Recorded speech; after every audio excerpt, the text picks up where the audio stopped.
Mipadayag og suporta sa gobyerno ang mga kanhing rebelde sa Negros Oriental human nila makita ang sinseridad sa kagamhanan sa pagtabang na mabago ang ilang kinabuhi. Kay og dili tungod sa gobyerno kami karon hangtod karon nagpabilin mis kabukiran. Nag-antos mi sa kalisod. Tungod sa mga programa sa gobyerno, kami nalandagan ang among huna-huna, nalandagan ang among kasing-kasing nga kami musurindir. Usa si alias Riza sa 14 ka mga kanhing rebelde na nakadawat og livelihood kits ug financial assistance gikan sa DILG pinaagi sa Enhanced Comprehensive Local Integration Program.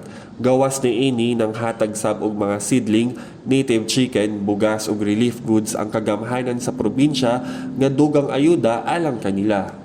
Matod pa ni alias Riza, dili na siya magpailad sa mga propaganda sa rebelding grupo. Diri sa pagsurindir namo, diri namo nakita nga ang tanan nga mga benepisyo, tanan nga mga programa, ang tanan nga mga gipropaganda sa gobyerno, tanan among nadawat.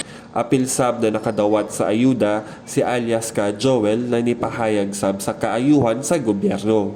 Maayo ang tabang sa gobyerno, ilabi na sa mga sitwasyon ng mga FR. Wala gid sila magpabaya sa mua. Naningkamot sila nga paano kami matabangan. Matod sa DILG, magpadayon pa ang gobyerno sa paghatag nila og ayuda hangtod na mulambo ang ilang kinabuhi.